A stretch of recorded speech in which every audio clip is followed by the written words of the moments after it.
Welcome to Love Where You Live, a podcast where we have conversations about why it's awesome to live in Boulder and Boulder County. And today I'm sitting with a superstar, a legend, just an amazing human being. His name is Scott Jurek, and I have to just go into a quick dive where I know Scott is. He's a dad and just a killer husband, his wife Jenny and his great kids. And then if you go beyond that quick dive, that's how I know him. That's how I really interface with him. But beyond that, folks that are not in the running world aren't going to know this, so I'm going to just dangle it. He has won a remarkable 7 Western states consecutively. So a 100-mile race consecutively, 7 years in a row, he won it. That's like a top leading accolade I'm going to dangle. But he's also done so many other things that I'm going to just say, like, one of the things that impressed me was he ran the Appalachian Trail, had a record there, running 2,100 plus miles from Georgia to Maine. That's incredible. And then I think at one point you may or may not have set the 24-hour record. So American record, yep. American record, yeah, for 165 miles, is that right? That's correct. 165 point what? It's been broken since. It's been broken since. Yeah, but that's like, running 6.5 marathons nonstop. Oh my gosh. Okay. So this is Scott Jurek, but he's an ultra runner, but that's not it. Now he's got a book out called Eat and Run. Yes. Do I have that right? Two New York Times bestsellers, yeah. New York Times bestseller. See, this is why he's here. He's going to correct me throughout the day. But these are just some of the tidbits. I mean, we have some fascinating guests on the show, folks that live here in town. We talk about Boulder. We talk about these awesome people. But Scott, thank you so much for joining us today. No, thank you for having me, Mike. It's going to be fun. It's going to be fun. And so I said, I wanted to give a couple of highlights. Sometimes I come into that more slowly, but we're going to approach some of those things, I hope, in this conversation. But before we do, I always do this, Scott. I say, where did you told me you came from Minnesota, but where in Minnesota? Tell me about what it was like being a young man in Minnesota, a little kid. What was it like? Where'd you grow up? I mean, I grew up north. So basically 20 minutes outside of Duluth. So Duluth is right on the tip of Lake Superior, 2.5 hours north of Minneapolis, St. Paul, hour and a half from the border of Canada. So we're practically Canadian, except when it comes to hockey. Like, Canada would come to town and Team USA would play in, the small city of Duluth, which at the time when I was growing up was under 100,000 people. Wow. Okay. And I just grew up out in the woods away from our smallest, I guess the smallest closest town, which was 5 miles away. So it was, I spent a lot of time out in the woods, just, our backyard was woods all around us and built forts and just, playing in the snow, like shoveling off the pond for pond hockey. And, and, my parents, hardworking, dad was always, my mother developed MS. So at a very young age, my mother wasn't able to do a lot of things physically. And as her disease progressed, my brother and sister and I, we had to pick up the slack and do stuff. So it was, chopping wood and just, stacking wood, doing all the things that you have to keep the house afloat, washing, doing laundry at a young age, learning how to make meals. And all this stuff had to be done while my dad was working. Yeah. And my mom, as she got more sick. So it was it was one of those things where I grew up with grandparents. We did a lot of hunting and fishing. Okay. That was my my sports. I loved, basketball, baseball, football, hockey, but really didn't have the time. My brother being the youngest, he got to play more sports than I did. But I played little league and a little bit of church basketball league kind of stuff. But it was I mean, I look back at it now and it was a pretty awesome childhood. We didn't have money.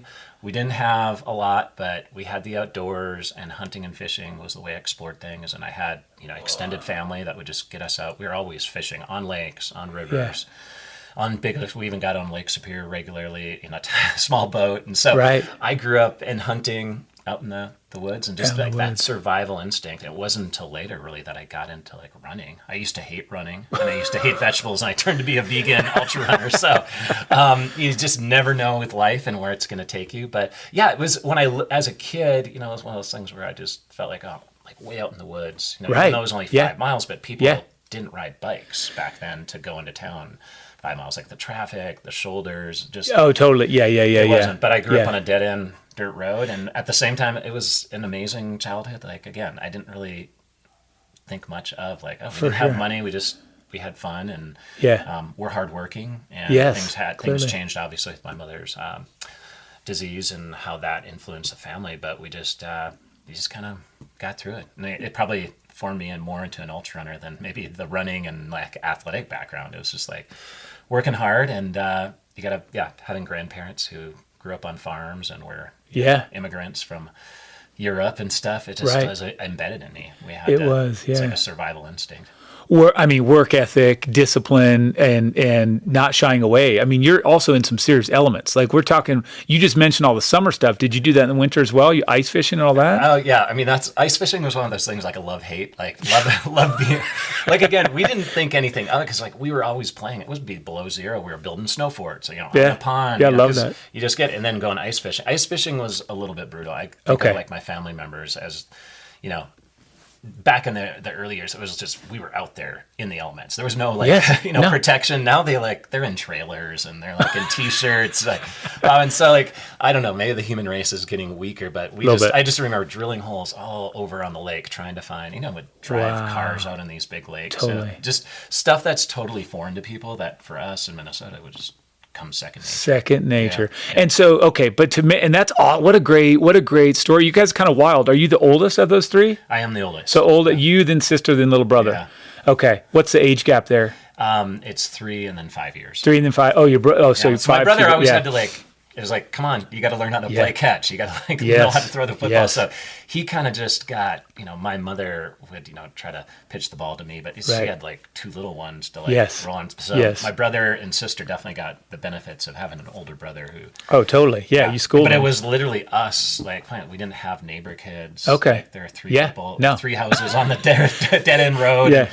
I was always envious of my friends that lived in town and had this, they could just ride their bike down to the ball field or meet up with buddies and play a game of pickup, throw the football around, that kind of stuff. But again, it just kind of formed me into totally. Yeah, just braving the elements. And then in my sport now and what I've done over the years, it's like, if I can go skiing and do stuff, which I got into. Nordic skiing was like my thing before ultra running.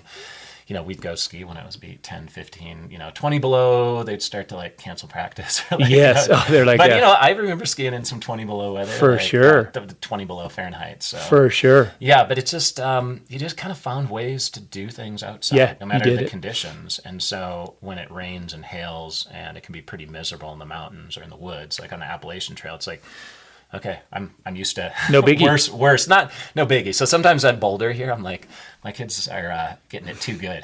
A little soft, I know.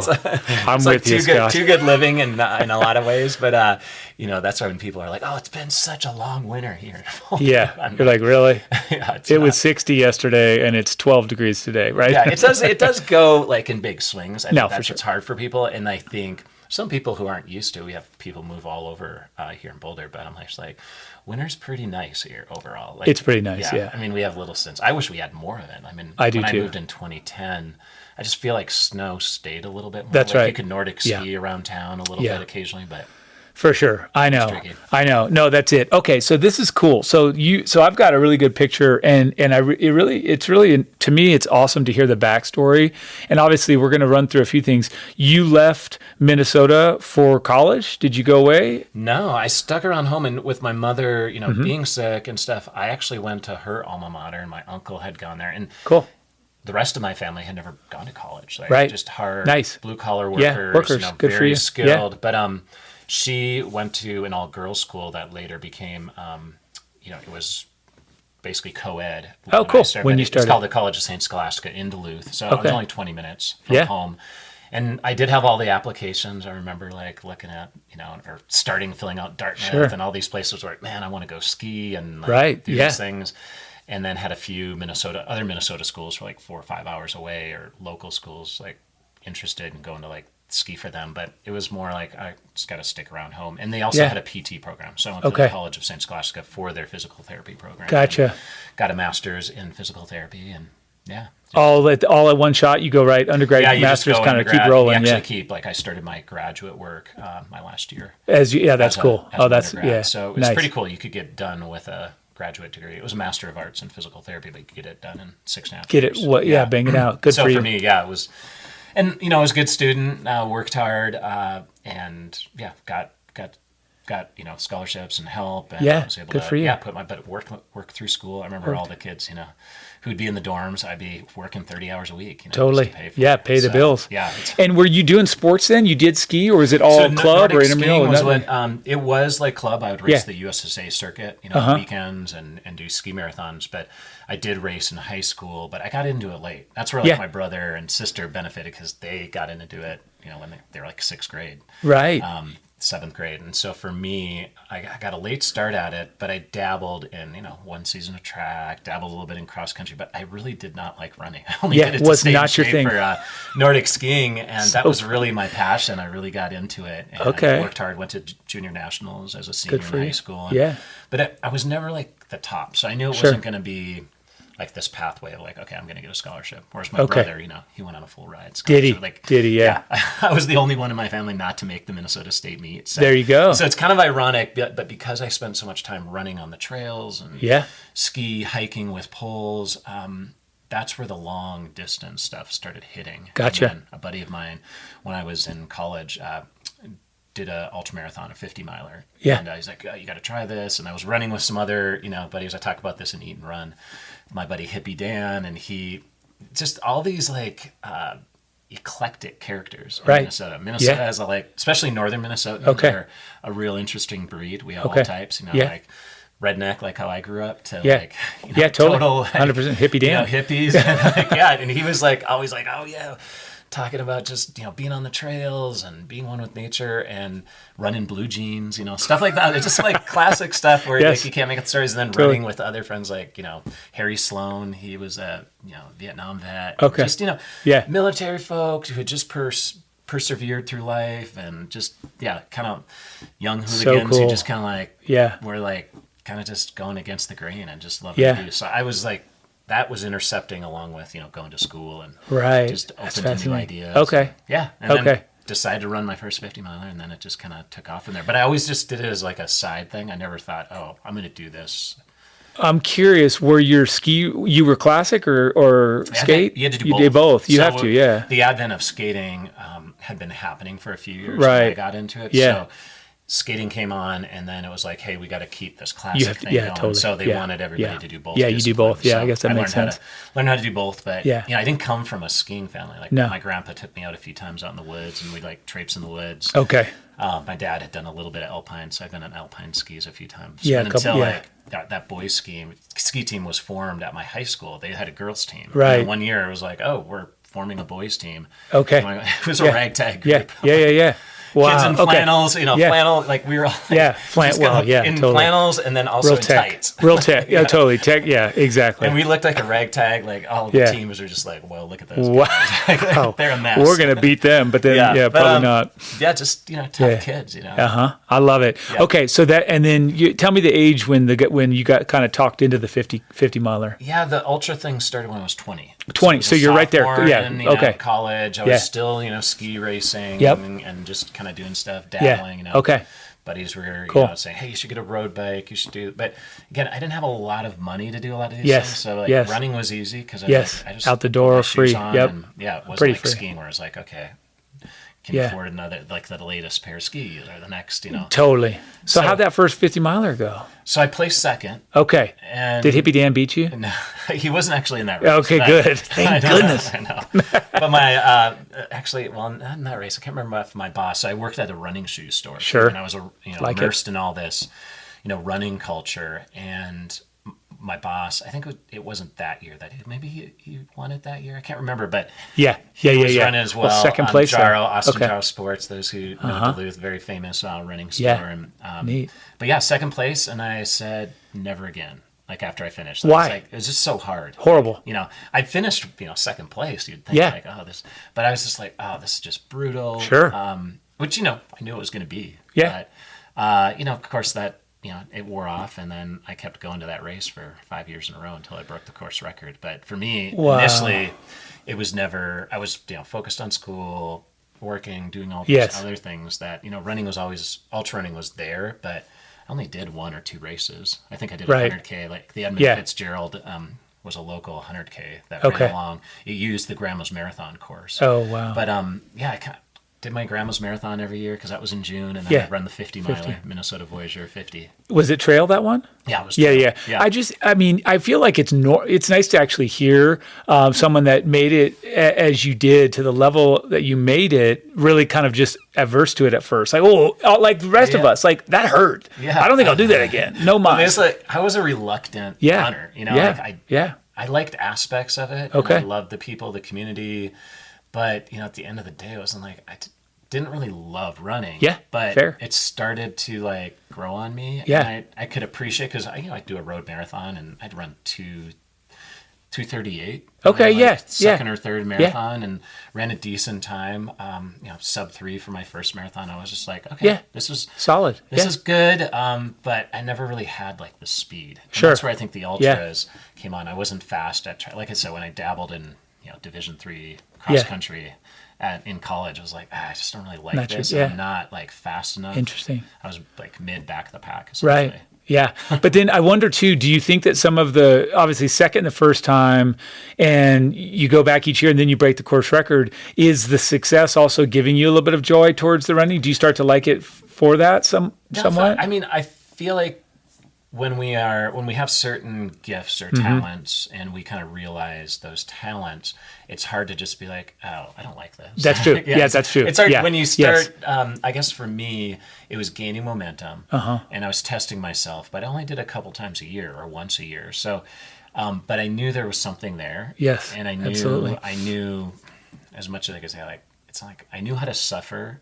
Yeah, and clearly. Also be tactical in how I took care of my body, right, in terms of hydration and fluids, and good for you. And all that stuff was evolving at the time. Yeah, and I was really interested in it because I was, also taking a lot of exercise science, right? Yeah, for sure, movement and physiology, and so for me, it was like, oh, this is fascinating stuff, totally, and like how far can I go with it? But I never thought, oh, I'm gonna do this, professionally, because there was no professional. Yeah, it's not like you were following a path. No, hey, and a lot of people back then who were really good, somebody was setting records and winning.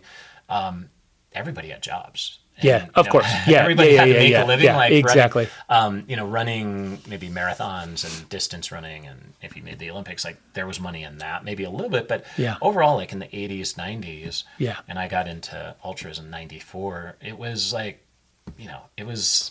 People trained as if they were professional, but they also worked, full-time jobs to make things, work. Pay the bills. Exactly. Yeah, but it was a fun time, I think, being introduced into the sport, into the sport of running. And just, again, much like the colorful cast of characters, I would read. This is pre-internet too. Yeah, totally. So I would read the books and look through the ultra running magazines and just look to some of these individuals as like heroes, and I was a real student of the sport and just loved the history. And then all the characters that were in our local community. Yes.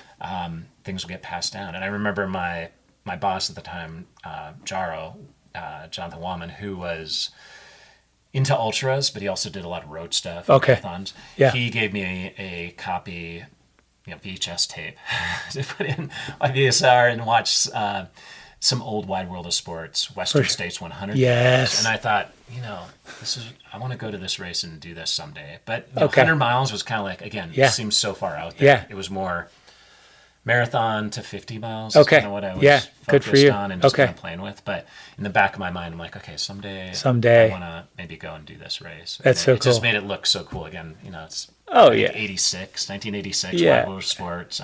Following the race, and Leadville, he had a tape on, the Leadville 100. I forget what year it was, the year Ann Trayson set the record, which coincidentally was broken this year. Right. But that was like my inspiration, reading books, magazines, totally. Runner's World, Running Times, just kind of like following the sport. I wasn't obsessed with it, but really intrigued by it. Intrigued. And so talk me through this. You're out of school. Do you stay in Minnesota? When do you I know you leave eventually, but I left. It's hard. I think Minnesotans, at least, especially in my family, people just didn't move. They stay. They stay and find a way. And with my mom not doing well, but she was always adamant, like, you gotta go and live your life. And even though she was in a nursing home, at one point she had to the level of care she needed was just too much, and it was always like I was torn between this is like such a crummy way to like live. And she was young.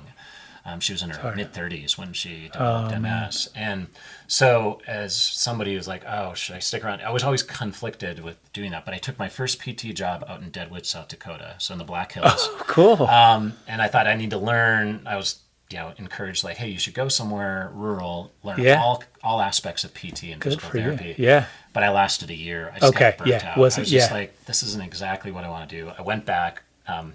Worked at the ski shop, which I worked through college, in the running store. I was working both, and kind of just took a gap 6 months. For sure. Just going back home, working in the ski shop. Yeah. I loved Deadwood, South Dakota. It was like such a fascinating place. Neat. Just the Lakota spirit is such alive there, and just the Black Hills and running on the trails there. And I did run my first 100 because I got talked into it. A buddy of mine who was the Montreal athlete coordinator, he did sports marketing there. He was like, hey, you should run Angeles Crest. I was like, I'm going to wait till I'm 30. And I was 24 at the time. Yeah. And he's like, hey, Ben Hine, Tommy Nielsen, all these really big names in Southern California run this race. And he's like, you should really do it. And I was like, nah. He's like, I'll crew for you, just stay at the house that we have. Yeah. Again, there wasn't money, but he was like, hey, we have a budget to house a few. Yeah. And I was like, thought about it, and then before I left Deadwood, South Dakota, that fall, end of September, I ran my first 100. Okay. Not thinking I would, and I placed second to Ben Hine. I was only 15 minutes behind him. And I thought, wow, this guy is one of the top 100-milers in the country. Maybe I shouldn't wait till I'm 30 after this first stab at. So following year, I registered for Western States, and I trained the winter in Minnesota. Ooh. I moved back after Deadwood, South Dakota. Moved back and just trained on snowmobile trails. I found the longest hill, which was a little less than a mile, and just did repeats of that. Oh my gosh. And then I, started racking up the credit card debt and just traveling. I'm going to run this race in California. Yes. So I was doing 50Ks, 50 milers.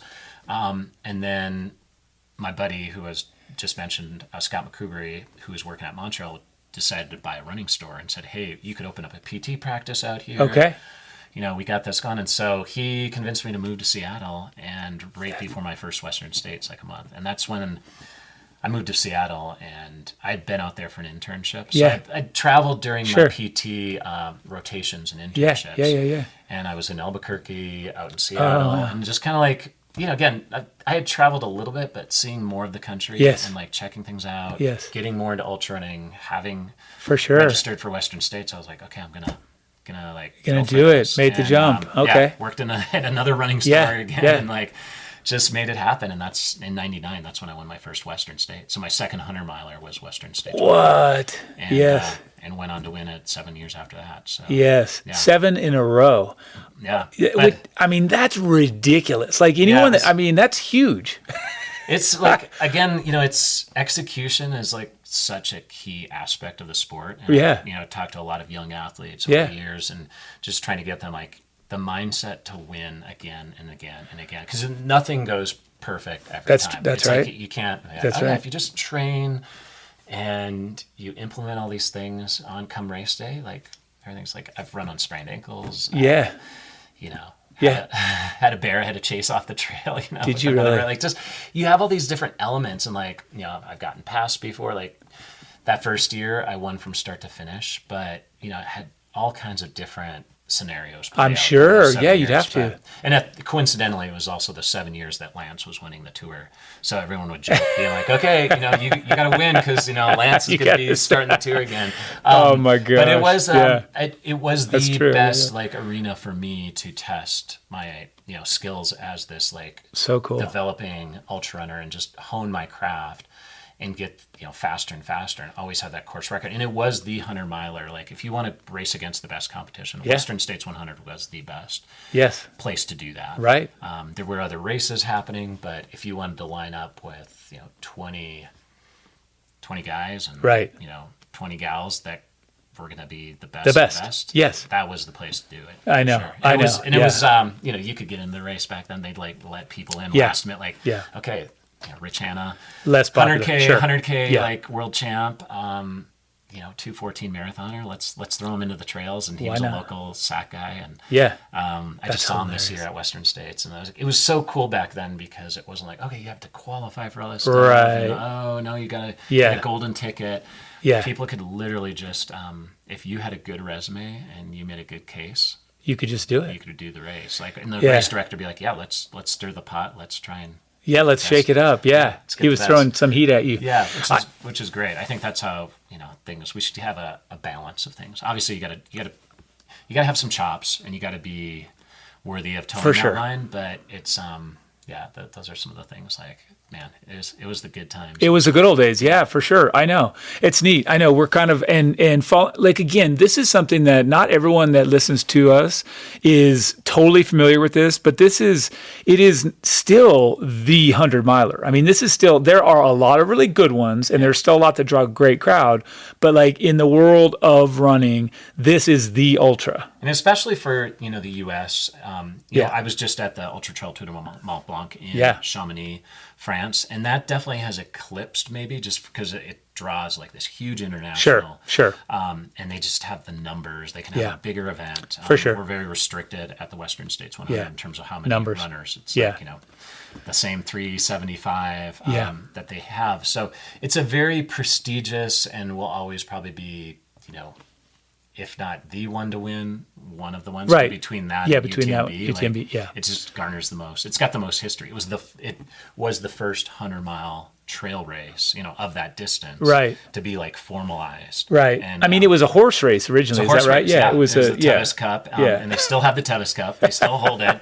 But it formed into this event. That's that cool. Became the most prestigious pinnacle. ultra marathon. And that's fair. I mean, I like It's all that the as well. attention, Yeah. And absolutely, again, it's unfair of me to say, sort of just staring at it, and saying it's the one. Obviously UTMB is, and they've got bigger growth and sponsorship and capabilities and everything. And so it's grown. it's changed there, but Western States still touts itself. They don't have prize money. Yeah. So that's really it's crazy. Like what you work for, all year training for, what you work for out on that course on race day, and I won zero prize money. $0. Well, okay, To so this day. and I'm going to make sure I'm mindful of time because we haven't even arrived in Boulder yet. I got to look at the time. Yeah. But so, and because I did mention some other of your accolades, like you've made ultra running a massive part, a cornerstone of your life. And I never say it's like, it is not the only thing you've done. But what I'm kind of curious is as you've built that and you won those Western States and now, so if I'm doing the math correct, 2006, you're winning again. You said you moved here in 2010. What kind of brought about that change that got you out of Pacific Northwest, out of Seattle to come to Boulder? Why, when, what the heck? Yeah, I loved Seattle, and it was a really good place. I spent 11 years there. Okay. But I'd gone through a divorce and needed a change. Okay. And at the time, I was considering. It was kind of funny because I avoided Boulder like the plague. Sure. I Yeah. would go to Leadville. So I won the Hard Rock 100, set a course record there in 2007. So I did after I stepped away from Western States. I'm like, I got to try some other events, and so I'd gone over to the UTMB back in 2007. Cool. Okay. Won the Hard Rock 100 on a sprained ankle.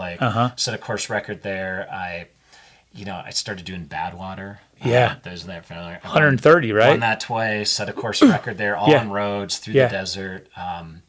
Crazy temperatures, 125, 120 Yes. degrees. Yes. And then, just dabbled a bunch. And I was doing the Spartathlon. Okay. Won that 3 times. Yes. It's a 152-mile race from Athens to Sparta.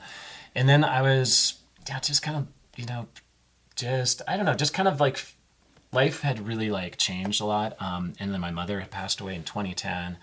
And my current wife, Jenny, and I got together and I wanted to check out Santa Barbara. So I was like, okay, I'm not really convinced that Boulder's a place, but Boulder was on my list. Boulder, Santa Fe, and Santa Barbara. I'm like, I got to get out of Seattle. I need a change. And she said, yeah, come down to Ventura. She was working for Patagonia at the time. Yeah.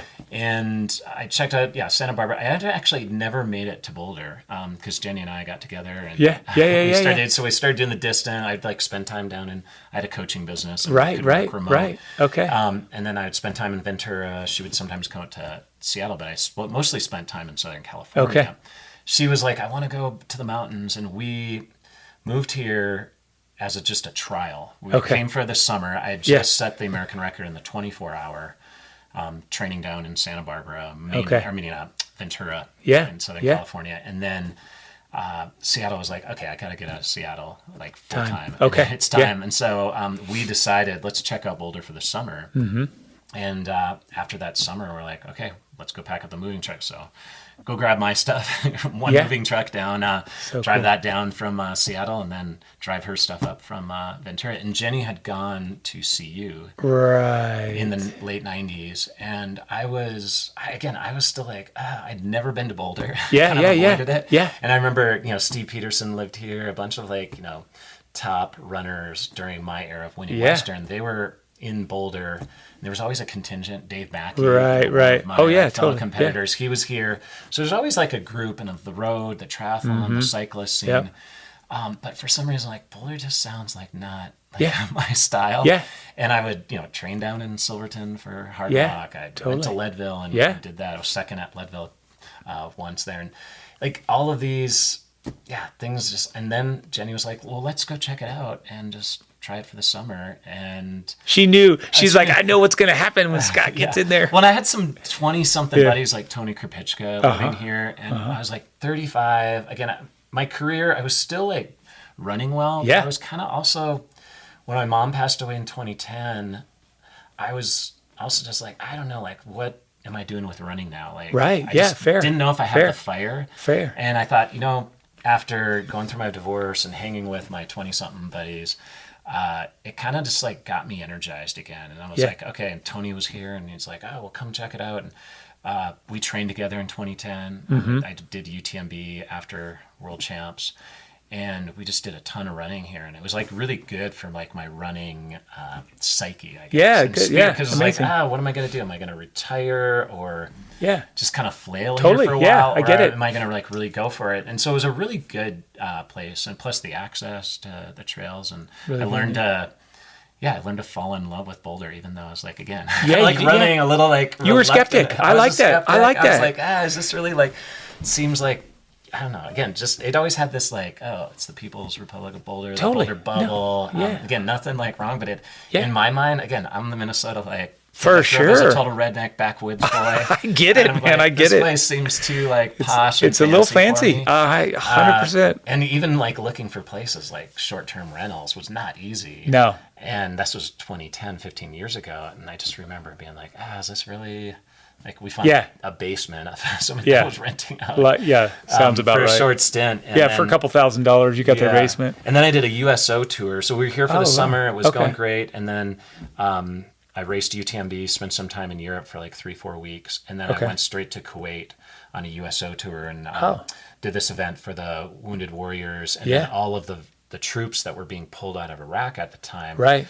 It was like this meeting point. So I spoke to several groups, including the U.S. Air Force and the Army, went to just literally the Iraq border. Right. Yes. The troops were coming out. And it was a really like good amazing, for you. That's fantastic. Amazing trip to do and then do this, it was a 9.11K in honor of, it was actually on 9/11. Yeah. And Jenny and I came back from that trip and I remember we were running out along the foothills, like north, which is now the North Sky Trail. Yeah. But I forget what it was called. It used to be Foothills Trail. It was just Foothills Trail, and we were running out there, and it was always like a favorite spot to just go and like just kind of cruise. Yeah, and you didn't totally. See many people because it stopped. It just stopped at the little ditch. Yeah. And we were out there running, and like, are we going to move here? Yeah. Are we going to move back to California? And Jenny had convinced Patagonia to let her do a little remote work for 3 months. Yeah. And then we just, after that Kuwait trip and the USO tour, it's like, let's do it. Let's move here. And it was like just that run. It was that run running along there and thinking about it for a couple months. And then we decided to move out. Yes.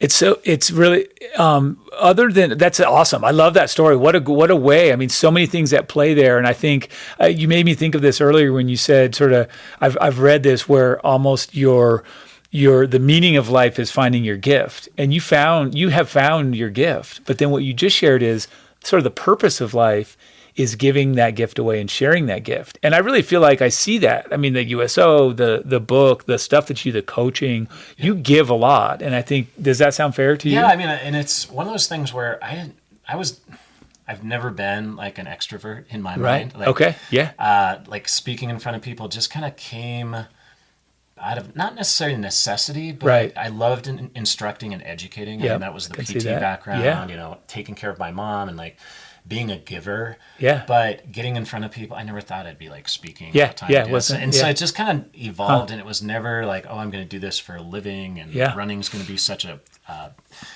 a center point, and then writing books, and then Born to Run came out right Yeah. around the time that Yeah. we were in the process of moving out here. And it just, it's just been a part of me that, again, I didn't really choose or like, okay, I'm going to like find this pathway. Mm-hmm. Yeah. Like, get it. But I've always, like, the old days of ultra running, you had to give back. Like races didn't happen without volunteers. That's And it. It didn't Yeah. happen without people like being a part of that community. So Right. I guess being a part of that, it was always influenced. And then just, I guess, my grandparents, parents. For like, sure. kind of, like, The- yeah. hardworking and That's giving neat. back. And again, it just kind of evolved that way. I never planned like, okay, Yeah. I'm going to be this like, role model, Yeah, spokesperson totally. for, healthy living, holistic living. But like the plant-based diet, that was something too that, I was really passionate about. And, Yes. sharing that with people, influencing them on like healthy living, like exercise, diet, and just Yeah. trying to keep that all balanced. I love that. And then things kind of just came together. And then being here in Boulder, it's like so many people talk about, oh, it's so like crunchy and granola and like hippie. Yeah. Boulder had already changed from that. It had already kind of There were phased out. There were pieces of it, and it was I fun know. coming in 2010 because I got to meet some of the like old Boulder Originals, folks, yeah. the originals that were here, and just like hearing about the history because I Yeah. just love that and Totally. sharing that. So yeah, it's just always been something that kind of just organically happened. Well, I think that's it. I mean, you've got the path, so you didn't choose it actively, but you chose to go down each of those paths that Yeah. were presented to you. And that path was a lot of debt, like to be honest. Like for sure, running yeah. races, For sure. sponsors, not, For sure. paying Hey, man, I hear you. So I hear you. It wasn't like, okay, I'm going to be like making Yeah, a ton of money. it wasn't- I made more yeah. money after I finished my running and racing career, and Yeah. found a way to make it work. And I think that's what's unique for you. about Boulder is that there's that mindset. I think Yes. there's a lot of athletes, but there's also this entrepreneurial spirit For sure. And again, it's not always like the most stable or comforting Right.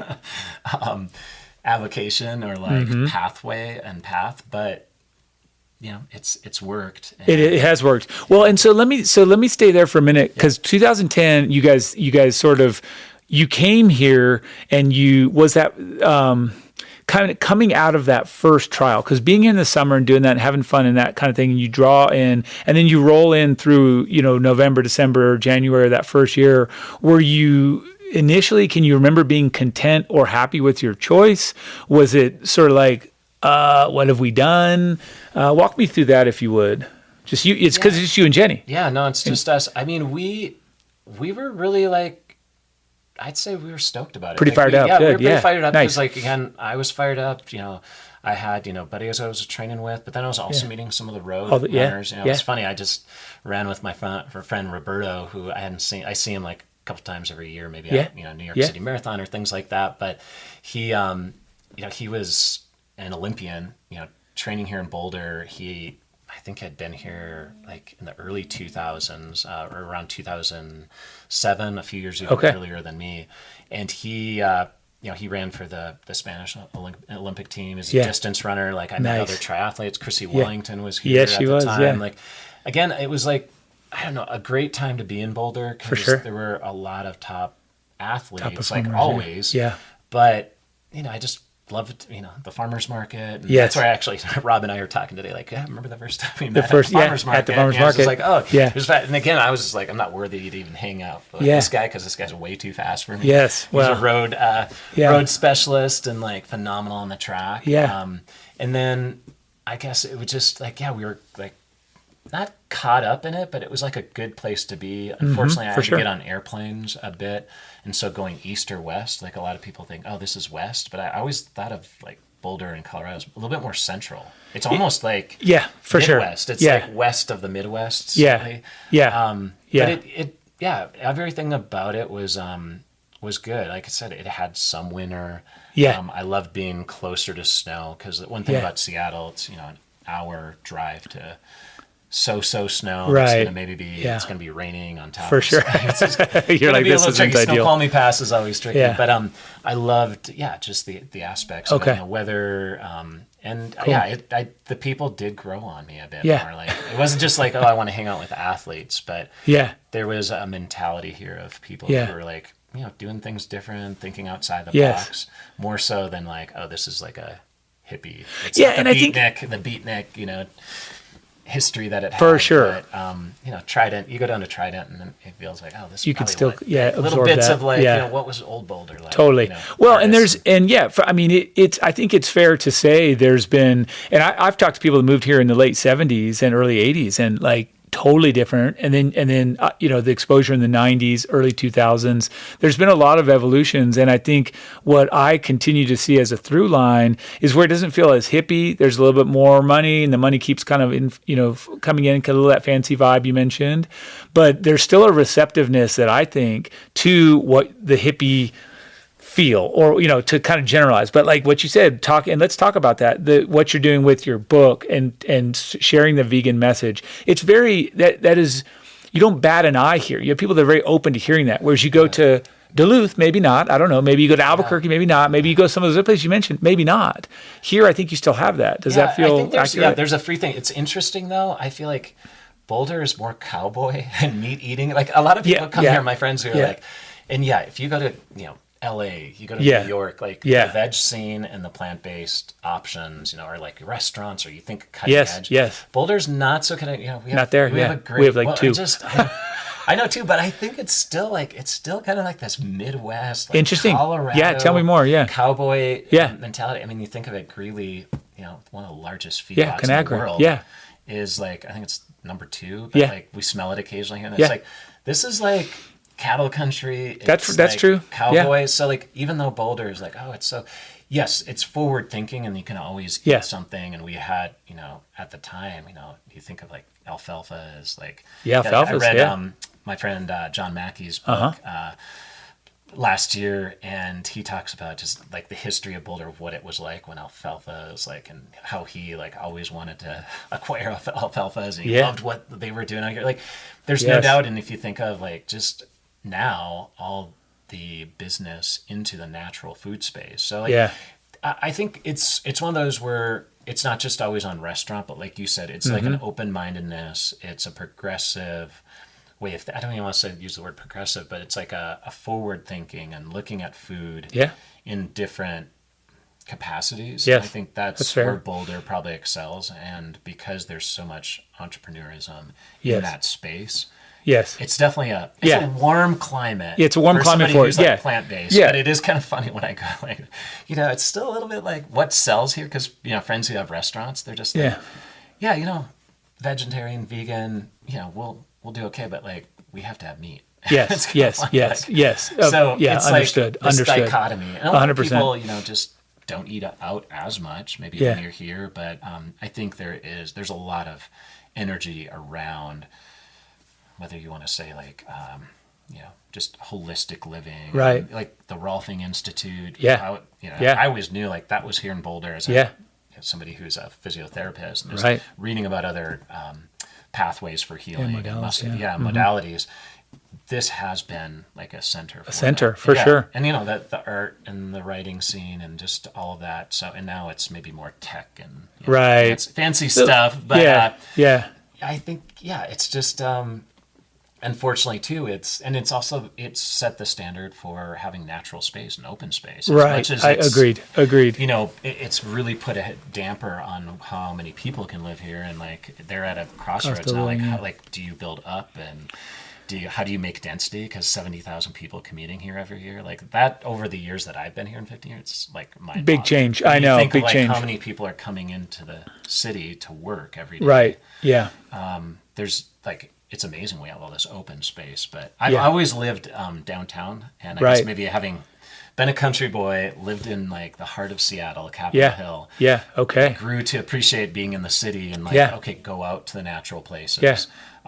I've never had trails this close until I moved here. Like, yeah. I always it's got on a remarkable. bus. I lived without a car in Seattle for 6 years, and used the busing system to get out to the foothills. Yeah, good for rent you. cars on the weekends. But, some days I just have to run on the roads because I'm like, I got it too good. Yeah. There's trails out the door, but yeah.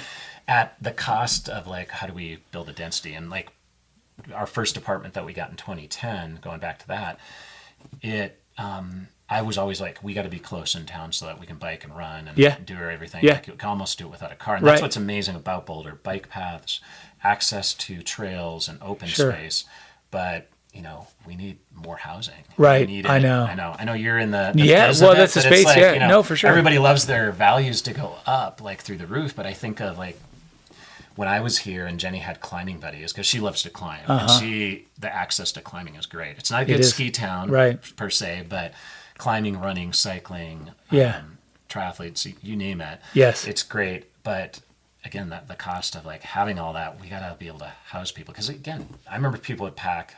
Some of my friends would tell me about the 70s and 80s, early 90s here. Yeah. Like, they'd have runner houses that have like 10 people in them. Oh, yeah, totally. The restrictions nowadays, it's like, you can have maybe 4. Yeah. Like, no, I know for sure. I spent a summer here in 1996. There were 8 of us in a 3-bedroom, and it was fantastic. And I was like, this is incredible. A, I can afford it, but B, I'm right there, 7th and Marine. I can run up the trails. And you just run, right to the pool. So it's unfortunate, like some of these things that Boulder was known for so many years, being like so welcome. I mean, now we have the Boulder-thon and some of these events, but it's kind of crazy. Like I was here when they had the Pro Cycling Challenge. Right. Yeah. They just like shut it down the next day. Because like, this is too crazy. It's like trampling on. Yeah. This that's is a shame. Broadway. And it is a shame because Boulder is known for these great events, whether it's Boulder, Coors Classic, Pro Cycling Challenge that happened. Now we have the Boulder-thon, but like the city likes its heritage maybe with like distance, but then they're also like, we got CU and Folsom and things are a little bit more contained. These events that have thousands of people up on a hillside take up space, but still there's a lot of great things. So I don't like that it's families. It's kind of crazy. I have kids like you do. Yes. And it's kind of wild. They're building schools out in Erie, and they're like shutting schools down here because we don't have the enrollment. Families can't move. Or as many families. It's true. And it's kind of at a crossroads of like, how do we make affordable housing, but yet people are like, I don't want more people living here. I don't want it getting busier. I don't want more crime. And it's kind of like a backwards way of thinking. It is. I agree. And I've talked to a few times with a few different people here about that, because we are seeing there's a handful of schools that have grown enrollment. Most of our Boulder Valley schools are dropping and start, everyone, if you go to, Meadowlark and Erie, it's like booming. The kids get in there because it's BVSD. And that's the young families can afford it. And I think that, there are, for every solution that's thrown out there, there's a big fight because a lot of people want to shut it down and they don't like the look and the change. Views, and I'm like, we live downtown, and I've always liked that. We live in a 620 square foot house. Everyone assumes like, oh, Scott's rich because he lives in downtown Boulder. Yeah. We have 4 people living in 620 square feet, an old 1890s minor house, essentially. Right. Yeah, exactly. But it's like we've made things work, much like our interesting work life that's like never for sure always consistent. But I think that's what's tricky is like there aren't a lot of those options out there for people that I want to live in Boulder and find a way, but you're totally right. Spend. So for me, it's tricky. I'm like, we need more mother-in-laws. We need, and we also are going to have, some people are going to lose their views. Like, I know. It's just like, as much as a city, it's like, well, who's going to work your restaurants that you guys love to eat out? Who's going to lifeguard? I mean, my kids, this is the thing, like our pools, a lot of them shut down, or some of them didn't open after the pandemic because they couldn't find lifeguards. Right. Yes, Bruce. I know they were struggling for a while. I know, and you're spot on. It's a problem that needs a couple good solutions. Just bringing in and looking at what's the priority. Because we have the open space and we all value that. And you have some views and we all value that. But ultimately, there is room to attractively and sustainably build something that's 3 or 4 or 5 stories, and in your, right in the right places, and then allow people to get in and be here and afford them. So, I'm with you on that, and it is a fascinating topic. And like you said, there's going to be no perfect. People aren't going to like it, but that's to kick the can down the road is not. Is not working either. Yeah. No, it's not working either. So you have to find a balance there. But I think and I'm hopeful. I have friends who are on city council. And I've always debated about getting in politics and local government, but there's a lot of it's just like factions in even running. It's like you have pockets of people. Yes, for sure. This group doesn't jive with this group, and the same goes with city politics and how things are going. But I just feel like there's a lot there, and a lot of heritage that the city has with a lot of aspects, and it's like how do you keep it? Yeah, good question. Thriving and healthy. How do you draw a more diverse population too? I'm from northern Minnesota where it's very, very white, very homogenous. Very homogenous. Like monodemographic. And Boulder's, another one of those places. Yeah, we're more similar to that. Mixed race family. I'm just like, okay, this is it's like, but we travel a lot and we get the kids out to see expose them. Things, I know you do. You guys do great. Have them do hard things like swim team. I know. That's how. It's like these things are. I'm like, okay, do I really want to be a swim parent? Like, yes. Jenny and I were yes. Like, you're still so suburban right now. You're still sort of. You're like, I'm not sure. It was kind of fun. The kids seem to like it. Yeah. It's so much on the parents. Like totally. Yeah. It's a big ask. I guess maybe because I didn't get to do a lot of sports. Totally. My parents we don't have time to drive. It's like, okay, you can play a little. Here's a fishing pole. Here's a fishing pole and do that. But it's great, and I think having kids too. It's like here in Boulder, like the kids have it so good. It's like, okay, doing hard things like practicing 5 days a week at swim team. Yeah, you want to give them like things that are a little uncomfortable. I think so. I think you're right. Yeah, exactly. And so I want to kind of jump in there real quick too, and we'll just dabble a little bit more around Boulder. I want to kind of hear what it's like. So you have two kids that are both in elementary school. You're at BCSIS, is that right? Yeah. So you guys are charter school. It's still BVSD public school. Totally amazing. Like people love that school over on Aurora, right? Shares with High Peaks. Yeah. And so your kids are in elementary school. What's it kind of? I know they swim, but what's it look like for you guys on a daily? Like you do cool stuff. You wrote a book. You've got that out. Jenny works. You guys are doing a lot. I see you running. I'll see you zipping around on 55th. We take kids out. I mean, we went to Japan on 2 bike tours when they were 1 and 3, and then 5 and 7. Yeah. And they biked around Japan on their own bikes. How cool. We try to and so Jenny and I were talking about this, that she's like, man, this summer she was like kind of bummed that we were just at the pool all the time. Yeah, 6 days a week with meets and that sort of thing. But then she was also like, but it still feels like we did a lot of things. I think that's the cool thing is like Boulder is so close to so many, mountain activities. For sure. So good access. If you want to get, you got to battle the traffic sometimes. Yes. It can be horrendous. True. Every time you do I-70 and you're just stuck in traffic, you're like, oh man, what have I done? What have I done? But we got out, whether it was like Salida, Buena Vista, we get out to a lot of local running events too. Yeah, good for you. Sample around, but we, I feel like we got out enough. Maybe not as much, but we try to get the kids out doing various things from like backpacking to mountain biking. Good for you. Even though running is our passion, we have had to find a way to move with them. Yeah. And they're getting older now where they can pedal their own bikes. But there's still elements like Jenny and I love big long days and we've had to divide and conquer and okay, you have the kids, but trying to raise resilient kids, again, just from my background. Nice. I have them help me split wood and good for you. Stack wood, and we have a little wood burning stove. Perfect. Super efficient. All my neighbors don't even probably notice because it's good. Just doesn't spew out smoke. Amazing. But I have them I really want they don't love to weed and do some of that stuff, but we do it anyways. And it's good for having chores, having work, doing hard things. Yes. Ravens run the Boulder. Yeah. Amazing. 3 years in a row. She started a tradition. But I've been so good. It's too far. And she's 10, right? She's 9. She's 9 going on 10. You're 9. Yeah. Yeah. Okay. She's done 4th grade and 2nd grade. Yeah. She on her own, just I think the medal, in Boulder. Totally. At Boulder, they give you a medal if you place in your age. So every age from the year. 6, the year, 6 years old, 7, 8, 9, 10, all the way to 80. Yeah. And she got her 2nd place medal when she was 6. Oh my gosh. She now always wants to run. Yes. And I'm like, it's far. It's 10K. It's super you can far. wait. But she just loves to do it. Sounds like her dad. He said, well, you do your 100 when you're 30 and you did it at 24. Yeah, exactly.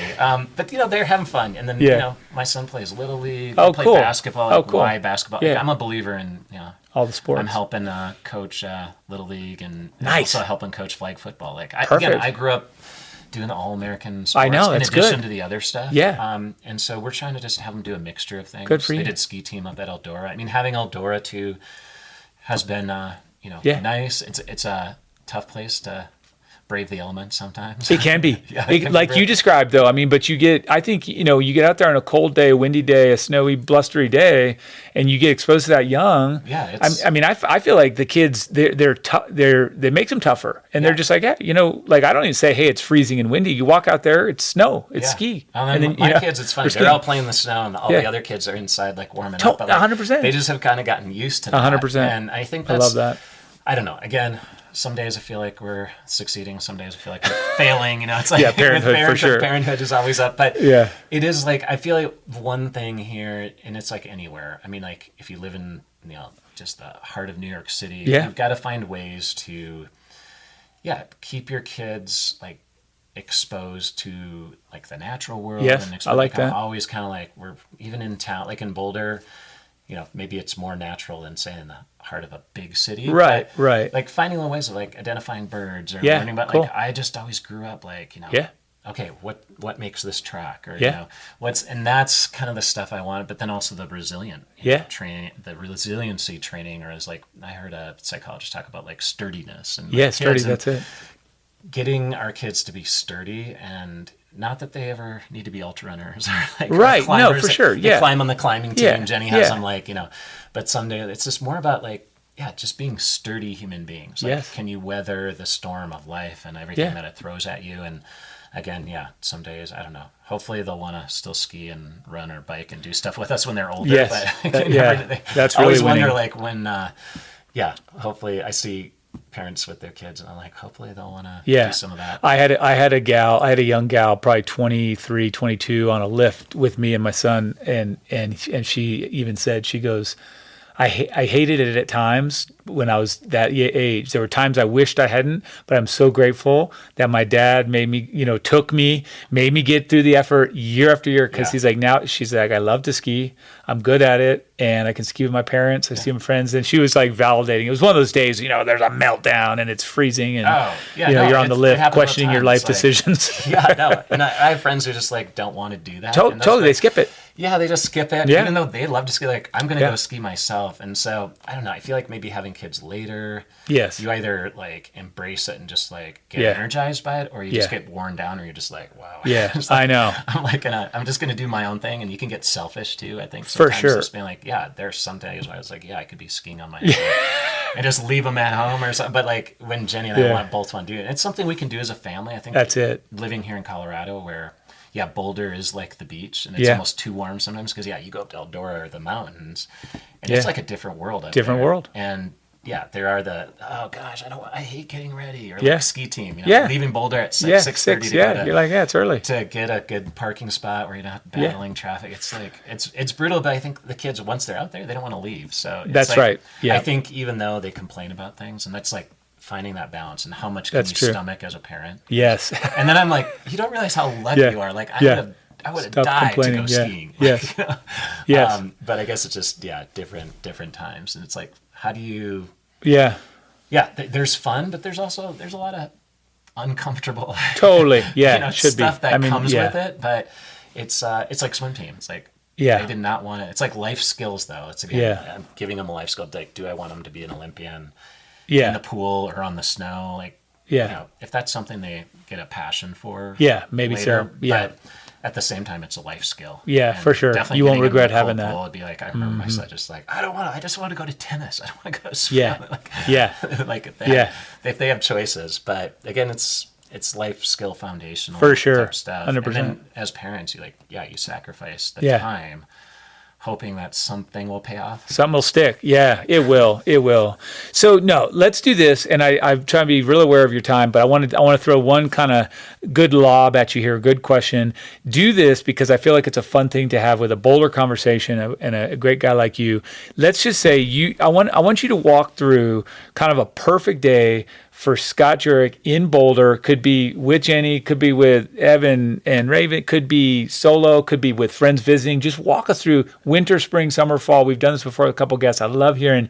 I'm trying to buy you time. Tell me what it's like, start to finish, Boulder County. Give us a run of what your ideal day is. Can you give us that? Wow. It's a lot, right? It's a lot. I mean, I feel like every day is a freaking gift, and it's 100%. I don't know, and then like I don't want to sound like, oh, Boulders is so amazing every day. Like, yeah, no, it's not. No. There's days where it's not. But here's the thing. Make it up. Like if you had the chance to just say, here's how I'm going to craft a great day. What would I do? Like some people, wake up and go for a run or get breakfast, cook breakfast. What would you love to do or make it just an awesome day here in the county? I mean, I think. First, I mean, my kids do sometimes like to go around, and sounds really like boring, but like we go for like a 1 mile jog through the neighborhood. Perfect. Like I love that. We still have dirt alleys. Yes, I know. They're getting paved more and more. Or they're getting like, but I love running the alleys. Yes. My grandma always called me an alley cat. I'm like Polish and Swedish, Norwegian friend. Like I'm a mix, but I love running the alleys because of the dirt. Yes. And I take my kids on them, and like there's always interesting. For sure. Not always, but there's like sure. You see the bear scat out there, like, especially this time of the year. But we do that, and they're not always psyched about it. But once they're out there, they get into it. And then we, as much as like. We do utilize and used to utilize the bike park a lot, especially when the kids were young. Okay. So we would bike to the bike park, or we would load a couple bikes on the cargo bike and hit the Valmont Bike Park, which is super close. But now that they're a little older, like riding up Boulder Canyon is a great. Like, fun. Again, stuff I do all the time running. Like I do that all the time, but like with the kids, it's so magical. It's great up there, even though I know people who live in other cities think, oh, this is gorgeous. You get spoiled here in Boulder because we have the peaks. For sure. And my kids love to hike. Like we'd probably throw in a hike. Again, these are all like family things. It's great. I love it. Saddle Rock Trail. Okay. They love the really steep stuff. It's funny when we go on the more gentle, they're just like, it's not interesting enough. Like interesting. They want things that like they can kind of scramble. There's like little super offshoot fun. and they kind of like, get off trail a little bit and like check out things. Okay. And then, we get together with friends from time to time. It's always hard with schedules. Yeah. That's they're literally people I see only other places. I never see Boulder. Yeah. I see them at other events. It happens, yeah. But when we do get the chance to I think part of the living in Boulder, it's almost like too good because there's always things going on. Yes, it is. So spoiled, I would say, getting together with friends and just, having a meal, potluck. Would that be at home, or where would you go out? At home. Yeah, cook something at home, or with friends too. The other thing too is Jenny and I work, like if it's a working day, we work out of Rafa a lot. Oh, it's nice. For sure. Cycling gear store that also has this like cafe and it's meant to be like this meet-up spot for hangout rides. spot. Yeah. But we like to work there because it's a little quieter. And, cool.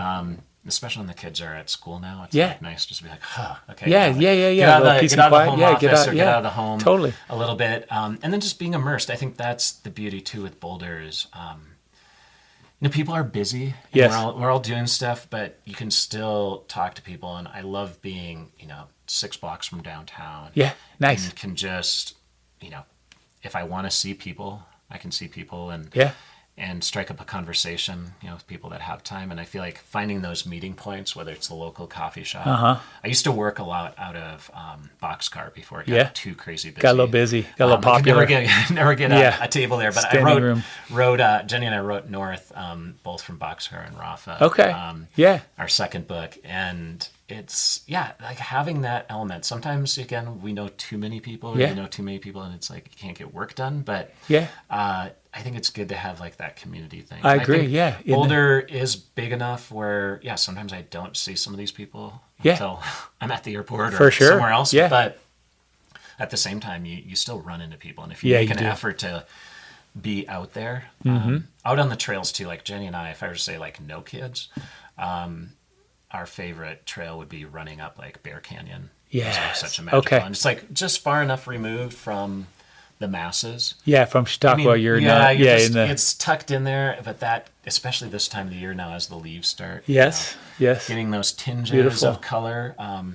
But yeah, we usually try to do, but if I have the time, I know this is not, well, it's still Boulder County, but getting up to the Indian Peaks. Yeah, okay. When Jenny and I Amazing can up make it there. happen, we basically, because school starts here so early, like mid-August. For sure. We're kind of in this mode now of, we call it parent-adult summer. Yes. It starts now. Yes, So fun, yeah. We have flexible work where I work a lot of weekends or travel. And Yeah. so during the week when the kids are in school, it's like, okay, can we like drop them off, Yeah. blaze up to the Indian Peaks, do like a 4-hour effort. Good for you. Race back to pick them up. Yes, at the amazing. school. But that's like That's a if I good were, like, sample, Scott. I love that. backyard, Yeah. playground. But and we do go out to eat, and I feel like we love the ethnic restaurants here in Okay. Boulder. Like, What's your favorite? A variety. Two For favorites. Thai, a couple. Busaba. Busaba? Busaba Yeah. Thai would be our favorite on the Thai food front, and then Tiffin's for Indian. Okay, yeah. But yeah, we eat a lot at home, but yeah, having 4 mouths. Now the kids are big. Yeah, I was yeah, like, yeah, wow, they eat a lot. Yeah, they're hungry. Yeah. But Okay. yeah, and we love Casa too, which I'm not Casa, Osaka. Osaka, Casa yeah. used to be on downtown, but Yeah. Japanese. Yeah. Yeah, the kids just having been to Japan, they love. They love it. They eat a lot of Have a lot- Japanese food at home, but Amazing. they love going. But yeah, I think Boulder is like this mix of like it's outdoor. We have the farmers market. We have all Yeah. these things like Yes. these community places, but then just utilizing like the basics, like the library. Even though, For sure. you know, Yes. people are like nowadays like less people go to libraries, but I Yeah. always like to be. But the kids love going. Like having those resources. We have a lot of Yeah. great things here, and the schools are amazing. Like so They many are. I people- know. We're really lucky. we're very lucky to have the schools we have. I mean, some days when I'm biking across town because you can open and roll here. Yes. It's like Yeah. a 3-mile bike ride instead of Yes. 2 blocks Instead down of to 2 blocks Whittier. to yeah. It's always a little tricky, but Yeah, I feel like understand that. it's a good mix, and our community pools and Yes. just the access. You don't really have to go far, but Yeah. when you want to, like Jane says, feels like we still got out of Boulder and Yeah. did some fun little trips. Went to Colorado Springs a couple weekends ago. Nice. It's very good. Well, you know what? I tell you, you've sort of I love hearing your perspective. I love hearing your perspective. I love hearing kind of how you guys would spend the day. I love that sneak off the summer, adult summer. There's so many good things, and I feel like honestly, Scott, I could probably, because we didn't really get to talk about the book. I feel like we got to do a second hour, or maybe even just you and I. We don't have to record. We'll just pop into Rafa, and I'll sit down and catch up because I want to hear more about that. But truthfully, it's super fun chatting with you. I hope you've had fun sharing some of your story and your interactions with Boulder and before. But unless I have completely left something off the list that you wanted to say, we should probably wrap up and let people go about their day. Anything you just have to share with us before I think it's fun. I mean, the only last thing I'd say is like, meeting folks like you, it's like we intersect, even though, triathlon, skiing, swimming.